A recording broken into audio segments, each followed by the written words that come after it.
예, 지난 2주간 동안 저는 한국 출장을 다녀왔습니다.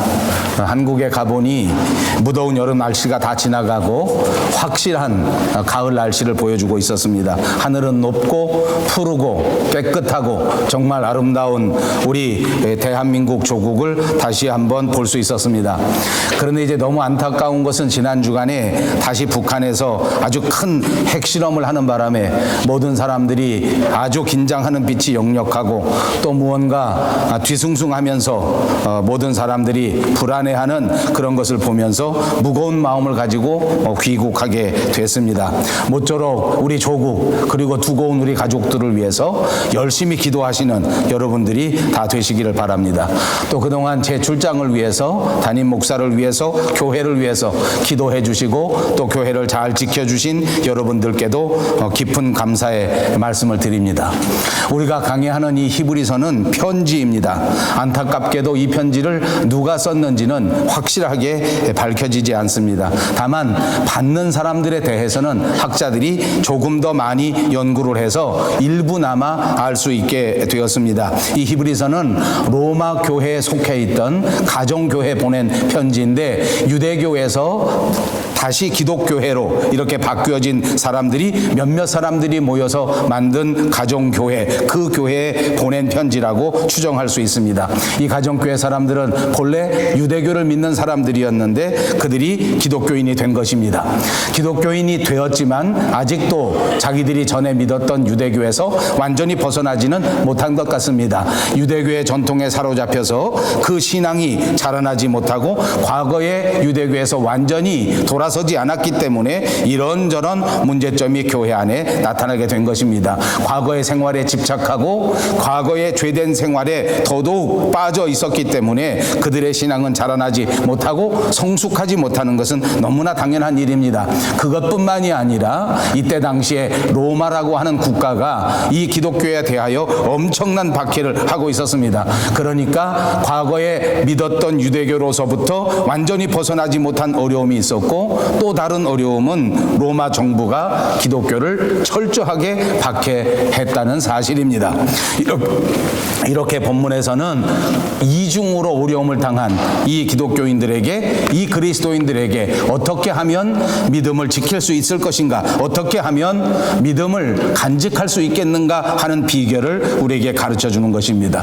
그 비결을 한마디로 말씀드린다고 하면 그리스도인들이 스스로 자기가 누구인지를 분명하게 깨닫는 것이다.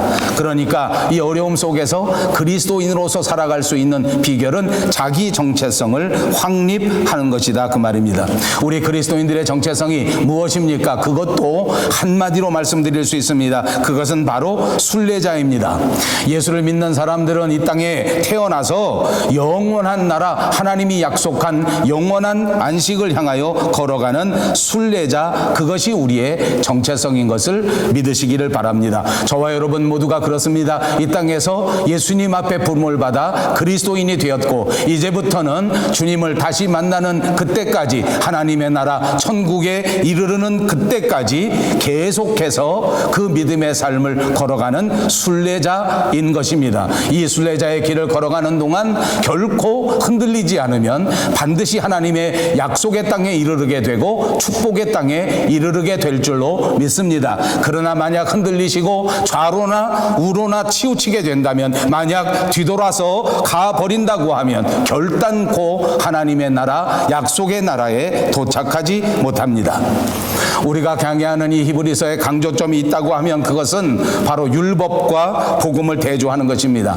모세와 예수님을 대조합니다. 그리고 새 언약과 옛 언약을 서로 대조합니다. 그러므로서 오늘 하나님 앞에 택함을 받은 저와 여러분이 과거 역사 속에서 하나님의 사람으로 살았던 이스라엘 백성들보다 얼마나 큰 특권과 얼마나 아름다운 지위를 가지고 있는가 하는 것을 우리에게 말씀하는 것입니다. 우리는 과거에 그 어떤 그리스도인보다도 훨씬 더 복된 지위를 가졌고 훨씬 더 아름다운 삶 속에서 하나님 앞에 선택받은 것을 믿으시기를 바랍니다. 우리는 역사상 가장 축복받은 그리스도인입니다. 우리 모두 한번 입으로 해보십시다. 우리는 역사상 가장 축복받은 그리스도인이다.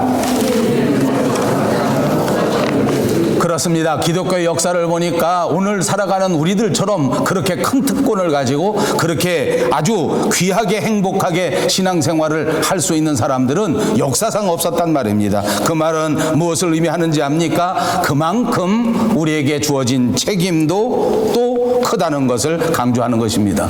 여러분이 히브리서를 읽을 때마다, 히브리서에 관한 설교를 들을 때마다 이것을 분명히 깨달아야 합니다. 우리는 분명히 우월한 그리스도인입니다. 우리는 분명히 이 땅 위에서 특별한 사람들입니다. 그만큼 우리는 하나님 앞에서 특별한 사명을 받았고, 우리는 그만큼 하나님 앞에서 특별한 책임을 감당해야 되는 사람들입니다. 이것을 결코 놓쳐서는 안 됩니다. 여러분, 우리가 신앙에 책임이 있다고 하였는데 오늘 히브리서에서는 그 책임을 강조할 때에 옛날 이스라엘 사람들이 그 하나님의 말씀에 순종하지 못한 채 그 책임을 다하지 못했기 때문에 하나님 앞에 경고를 받고 하나님 앞에 그 불신앙의 형벌을 받고 하나님이 약속한 적과 꿀이 흐르는 가나안 땅에 들어가지 못한 사건을 우리에게 보여줍니다. 이것이 우리들에게 보여주는 노티스요, 정확한 경고가 된다는 말입니다. 우리도 만약 우리의 책임을 감당하지 못한다면 하나님의 약속의 땅에 들어가지 못하는 일이 발생할 수 있다는 것입니다.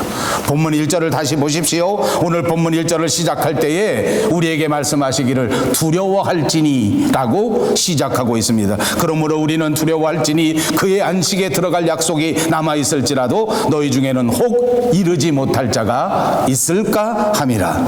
우리 가운데 신앙의 책임을 다하지 못함으로써 우리 가운데 불신앙 때문에 그렇게 하나님의 영원한 안식에 들어갈 수 없는 사람이 생길 수 있다. 다시 말하면 구원받지 못할 사람이 생길 수 있다는 말입니다. 이스라엘 사람들이 실패했던 그 과거의 역사가 오늘 저와 여러분의 신앙생활에 그대로 다시 생겨질 수 있다는 말입니다.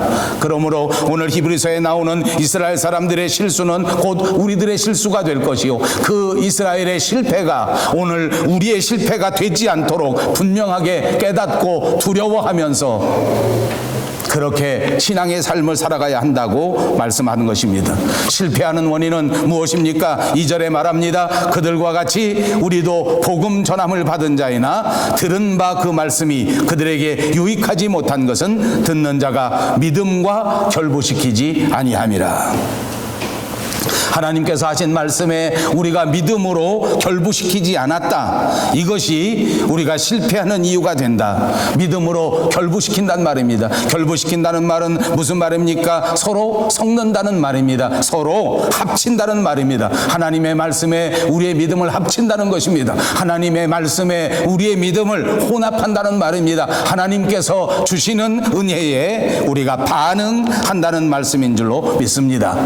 매일매일 우리에게 주어지는 하나님의 말씀에 믿음으로 반응하시는 저와 여러분 모두가 되시기를 주님의 이름으로 축복합니다. 하나님의 말씀에 믿음을 결부하지 않는다면 그것이 우리에게 아무런 유익이 되지 않는다는 말입니다. 하나님이 주시는 깨달음에 믿음으로 간직하지 않는다면 그것도 아무 유익이 되지 않습니다. 오늘 하나님께서 우리에게 주시는 깊은 감동에 반드시 믿음으로 결부하시는 저와 여러분 또 우리 교회가 꼭 되시기를 바랍니다.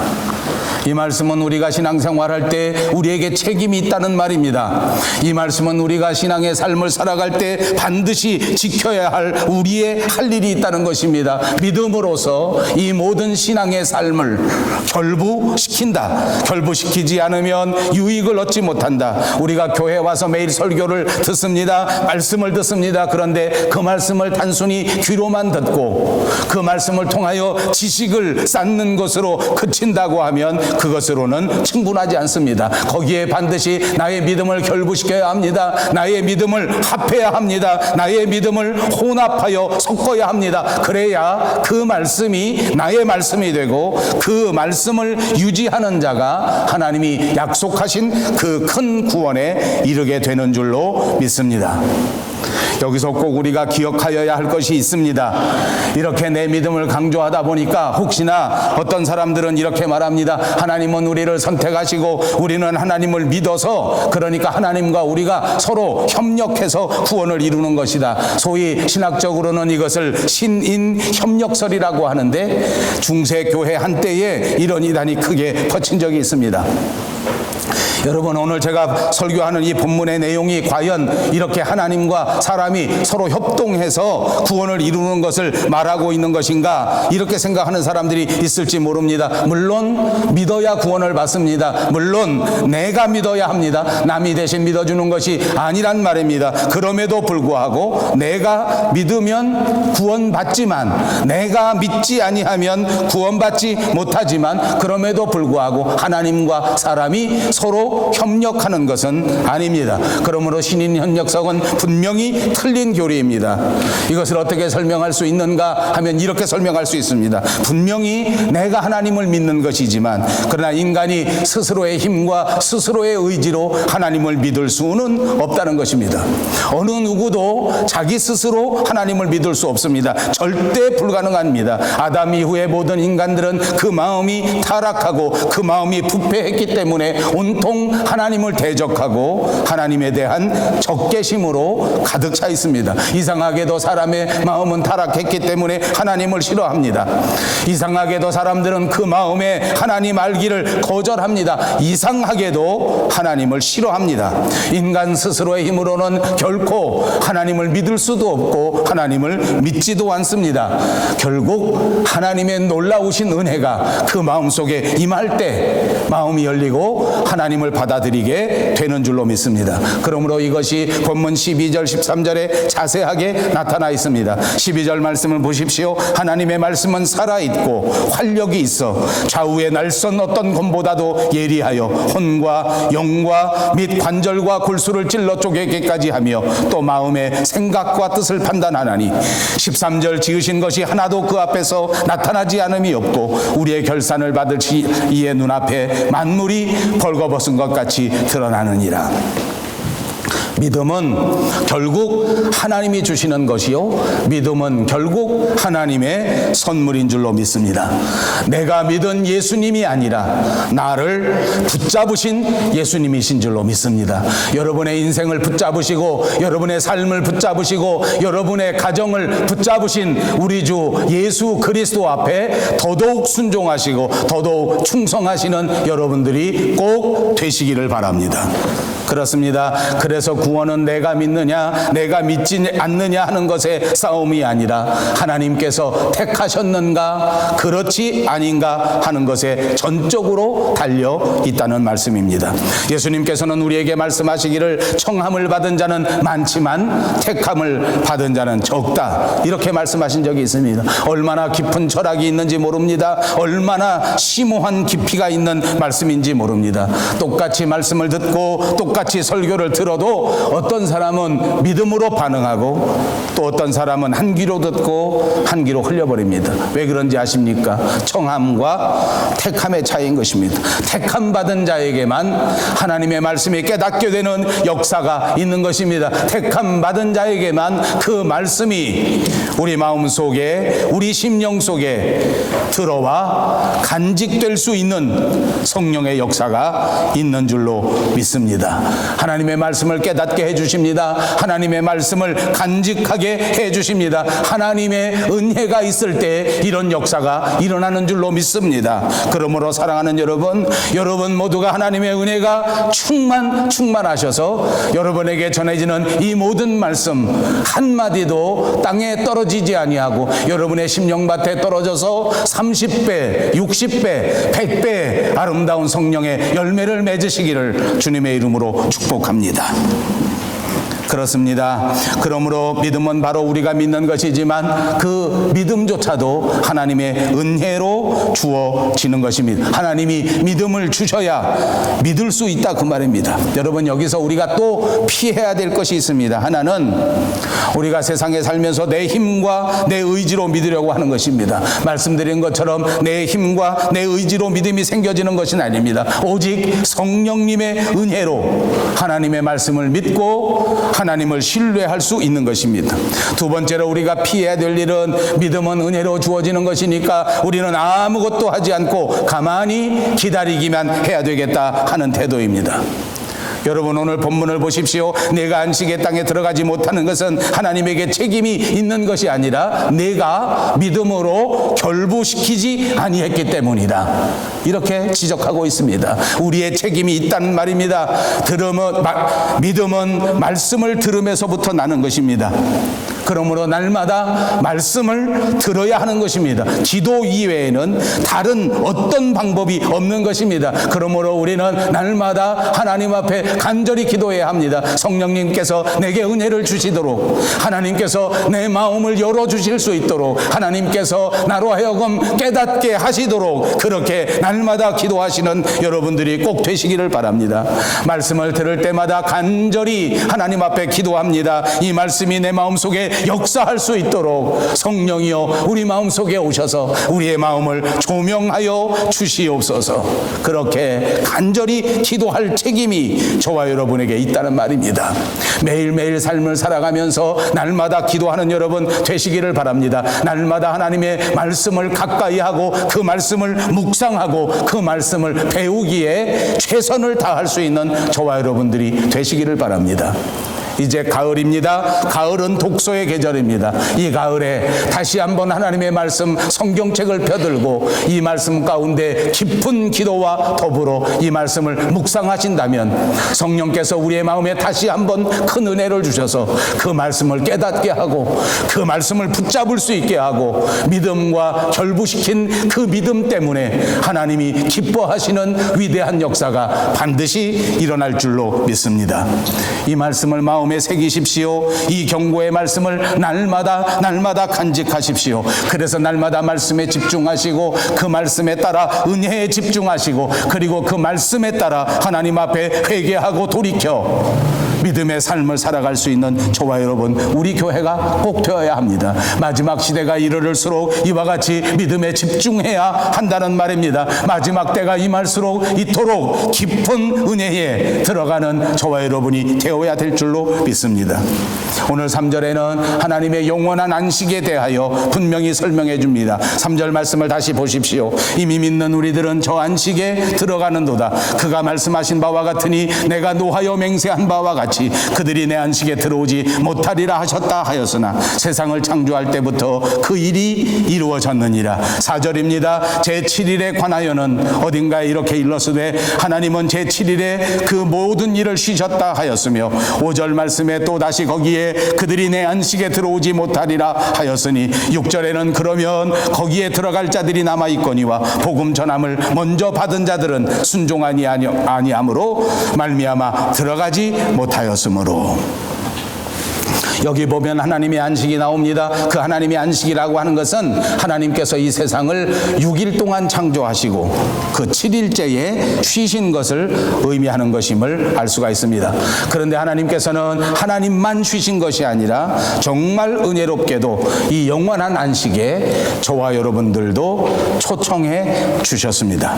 이것이 두 가지 차원에서 나타납니다. 하나는 안식일을 제정하셔서 우선 6일 동안은 열심히 일하고 제7일에는 하나님과 더불어 쉴 수 있게 만들어 주신 것입니다. 그래서 하나님의 안식에 참여하게 되었는데 이것은 무엇을 예표하느냐 하면 장차 우리에게 다가올 영원한 안식을 보여주는 것입니다.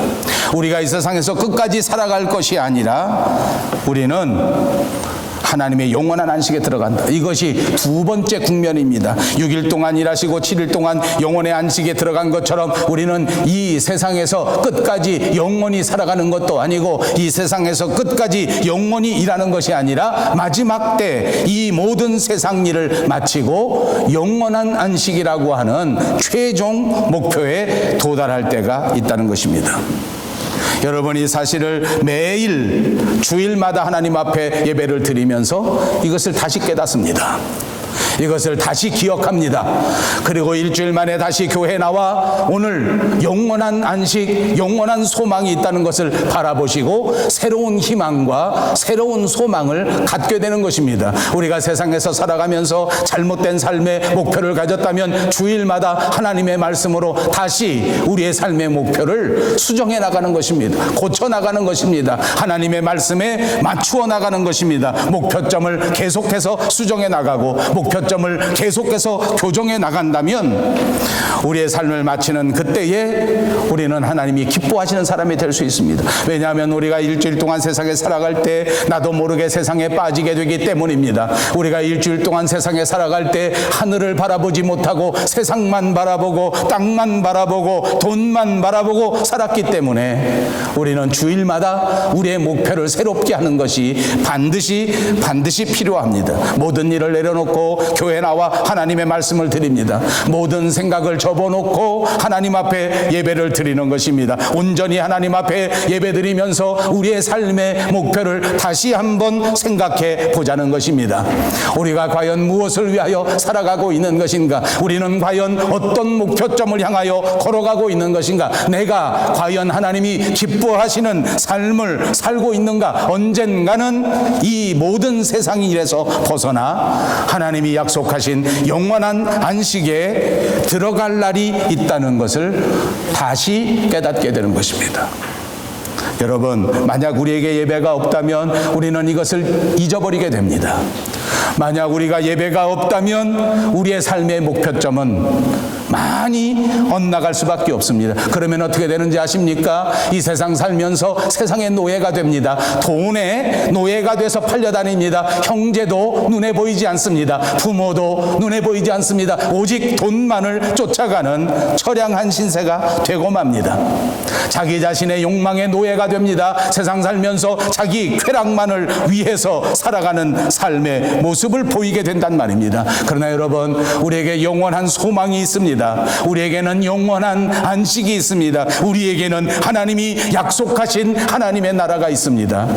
그때 비로소 우리는 세상 일에 얽매이지 않을 수가 있습니다. 그때에야 우리는 비로소 자유하게 될 줄로 믿습니다. 그러므로 여러분, 하나님의 나라를 바라보는 사람은 이 세상 일이 조금 안 돼도 그렇게 펄펄 뛸 일이 없습니다. 사업을 하다가 망하는 일이 생길지라도 그렇게 하늘 무너질 일이 아닙니다. 왜냐하면 이것은 어차피 우리에게서 지나갈 일입니다. 어차피 이것은 우리의 궁극적인 목적이 아닙니다. 우리는 장차 하나님이 약속하신 그 하나님의 나라를 유업으로 받을 하나님의 자녀인 것을 기억하시기를 바랍니다. 어떤 고난이 있을지라도, 어떤 심각한 상황이 있을지라도 여기 하나님의 뜻이 무엇인가, 여기 하나님의 뜻이 어떤 것인가를 생각하면 됩니다. 모든 일을 통하여, 모든 상황을 통하여 하나님께 영광을 돌릴 수 있는 저와 여러분들이 다 되시기를 바랍니다. 그러므로 우리는 주일마다 모여 다시 한번 우리의 삶의 목표를 점검합니다. 저와 여러분의 삶의 표대를 다시 한번 점검합니다. 우리가 과연 무엇을 향하여 뛰어가는 것인가? 여러분, 만약 여러분의 삶의 목표가, 여러분의 삶의 표대가 하나님의 나라가 아닌 세상적인 것이었다면 지금 이 순간 그 목표를 고치실 수 있는 은혜가 꼭 있으시기 바랍니다. 삶의 방향을 완전히 바꾸시는 위대한 조난의 역사가 꼭 있으시기를 바랍니다. 이스라엘 사람들은 하나님의 말씀을 믿지 않았습니다. 하나님이 정하신 목표를 향하여 걸어가지 않았습니다. 그러므로 그들은 그 영원한 안식에 들어가지 못했습니다. 믿음으로 영원한 하나님의 나라, 약속의 나라에 들어가서야 하는데 그들은 믿음에서 흔들렸기 때문에, 그들은 세상을 바라본 것 때문에 하나님의 나라에 들어가지 못했습니다. 이 말씀을 우리에게 왜 하시는지 아십니까? 우리도 행여나 믿음으로 살지 않아서, 행여나 여러분의 믿음이 흔들려서 주님이 우리를 위하여 예비하신 그 하나님의 나라에 도착하지 못할까봐 그래서 우리에게 이렇게 경고하시는 것입니다. 9절 말씀을 보십시오. 그런즉 안식할 때가 하나님의 백성에게 남아있도다. 이미 그의 안식에 들어간 자는 하나님이 자기의 일을 쉬심과 같이 그도 자기의 일을 쉬느니라. 그러므로 우리가 저 안식에 들어가기를 힘쓸지니 이는 누구든지 저 순종하지 아니하는 본에 빠지지 않게 하려 함이라. 영원한 안식이 저와 여러분에게 남아있기 때문에 우리는 믿음으로서 이 영원한 안식에 들어가기를 힘써 노력해야 된다는 말입니다. 10절에 그의 안식에 들어간 자 무엇입니까? 믿음으로 이 땅을 살고 죽어서 지금 하늘나라의 안식을 누리고 있는 허다한 우리의 믿음의 조상들, 믿음의 영웅들을 말하는 것입니다. 여러분, 오늘 히브리서에는 믿음을 지키지 못한 이스라엘 사람들도 등장하고 믿음을 잘 지킨 믿음의 영웅들도 등장하지 않습니까? 그런데 제가 세상을 살아보니까 우리 인간은 참 이상합니다. 훌륭한 사람을 본받아야 하는데 훌륭한 사람을 본받지 않고 꼭 잘못된 사람을 본받더라고요. 꼭 이상해요. 욕하면서 배우더라고요. 나쁜 짓만 먼저 배우더라고요. 오늘 이 성경에서 우리에게 가르쳐 준 것은 안타까운 마음입니다. 수많은 믿음의 조상들을 본받으십시오. 수많은 믿음의 영웅들을 본받으십시오. 행여나 믿음을 지키지 못하고 타락한 자들을 본받지 마시기 바랍니다. 행여나 세상에 속하여 어둠의 삶을 살아가는 자들을 따라가지 마시라는 말씀입니다. 결코 믿음의 조상들, 믿음의 영웅들을 우리의 모범으로 삼고 우리의 목표로 삼아야 할 줄로 믿습니다. 그러므로 우리 앞에 죽기까지 하나님의 말씀에 순종하시고 복종하신 그분 예수 그리스도를 본받는 저와 여러분이 되어야 될 줄로 믿습니다. 어떻게 하면 예수님을 본받을 수 있습니까? 은혜가 필요합니다. 하나님의 은혜를 받아야 믿음으로 화합할 수 있고 믿음이 있어야 이 고난의 길을 담대하게 걸어갈 수 있고 믿음이 있어야 영원한 하나님의 나라에 넉넉히 들어갈 수 있게 되는 줄로 믿습니다. 사랑하는 여러분, 오늘 하나님께서 이 예배의 시간을 통하여 저와 여러분에게 충만한 은혜를 주셔서 주님을 본받고 주님을 따라 영원한 안식에 들어갈 수 있는 저와 여러분 모두가 되시기를 주님의 이름으로 축복합니다. 기도하시겠습니다. 자비하신 우리 하나님 참 감사합니다.